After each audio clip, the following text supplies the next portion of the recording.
What I'm about to show you has happened twice before in modern history, and both times it ended in absolute devastation for investors. Yet, right now, as we speak, the exact same pattern is unfolding before our eyes, and most people are completely oblivious to what's coming. Welcome to another Wallet Wisdom video where we break down real financial topics and help you build true financial literacy. And if you've noticed something strange with prices, jobs, or investing lately, comment "seen it" below. Because today I'll explain exactly what it means. I'm reading every comment, so let me know what you're seeing. You see, there's a psychological trap that catches even the smartest investors. It's the belief that certain companies are so dominant, so bulletproof, that the normal rules of investing simply don't apply to them. This dangerous thinking has a name, and legendary investor Sir John Templeton called it the four most expensive words in the English language. This time is different. Today, I'm going to tell you about a forgotten market bubble from the 1970s that bears an eerie resemblance to what we're seeing today. It's a story that Wall Street doesn't want you to remember, because if you understood what happened then, you'd be terrified of what's happening now. Picture this. It's the late 1960s, and America is riding high on 2 decades of unprecedented prosperity following World War II. The country had just put a man on the moon, defeated fascism, and seemed unstoppable in every way imaginable. Consumer confidence was through the roof, money was flowing like water, and the stock market had gained over 350% since 1945.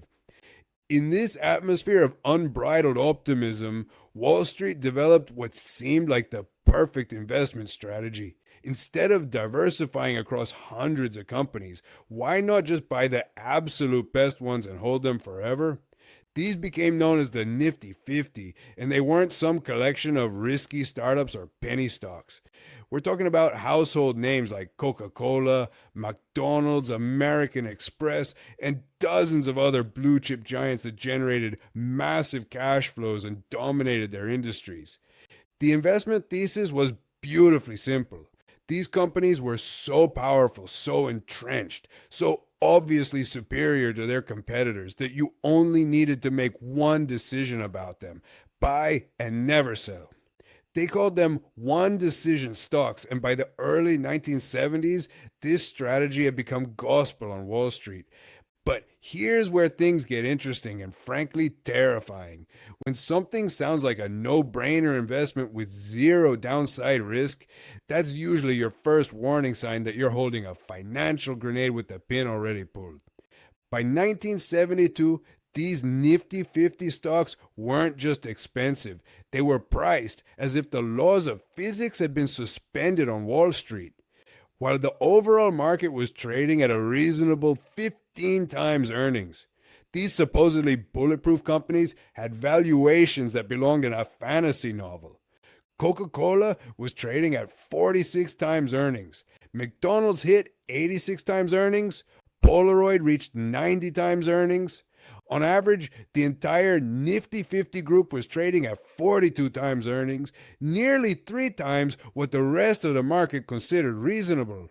And here's the kicker. These 50 companies made up roughly 45% of the entire US stock market. Think about that for a moment. Nearly half of all investment dollars were concentrated in just 50 companies, no matter how absurdly overpriced they had become. Investors had convinced themselves that normal valuation metrics simply didn't apply to these magical businesses. Then reality came knocking, and it knocked hard. In 1973 and 1974, a perfect storm of economic disasters hit the United States. Oil prices quadrupled overnight. Inflation exploded from 3% to over 11%. Unemployment doubled from 4.5% to 9%. President Nixon abandoned the gold standard completely, sending shockwaves through global financial markets. When the economy starts falling apart, overpriced stocks don't just correct modestly, they get absolutely obliterated. The broader market crashed 50%, marking the worst bear market since the Great Depression. But the Nifty 50 stocks, those supposedly bulletproof investments, suffered even worse damage. Now, Coca-Cola shares plummeted over 60%. McDonald's fell more than 70%. Polaroid, one of the most celebrated technology companies of its era, collapsed over 90%. These one decision stocks had turned into one giant financial obituary for anyone who believed the hype. But here's what made this crash truly devastating. The recovery took 8 full years. This wasn't some quick V-shaped bounce back like we saw after recent market turbulence. Investors who bought these eternal growth stocks at their peaks remained trapped in financial purgatory until 1981. An entire decade of wealth gone. Now, if you're feeling a strange sense of deja vu right about now, you should be. Because what I've just described is happening again, right under our noses with remarkable precision. Today's version of the Nifty 50 goes by a different name, the Magnificent Seven. Microsoft, Apple, Google, Amazon, Meta, Tesla, and Nvidia now represent roughly 36% of the entire S&P 500. 7 companies carrying the weight of the world's largest stock market. Just like their 1970s predecessors, these companies are genuinely innovative and dominant in their respective industries. But so were Xerox, Polaroid, and Avon back in 1972. The Magnificent Seven have become the modern echo of those one-decision stocks that seemed so invincible 50 years ago. And just like the Nifty 50, investors today are acting as if there's only one rational decision to make regarding these companies: buy and hold forever, regardless of price. So, what about their valuations? Surely these modern tech giants are reasonably priced, right? Not even close. They're trading at multiples that would make a 1970s investor blush. Google and Meta trade at 28 times earnings. Amazon sits at 35 times earnings. Apple commands 37 times earnings. Microsoft trades at 38 times earnings. Nvidia, the current market darling, trades at 50 times earnings. And Tesla, a mind-boggling 247 times earnings. Are these solid companies with bright futures?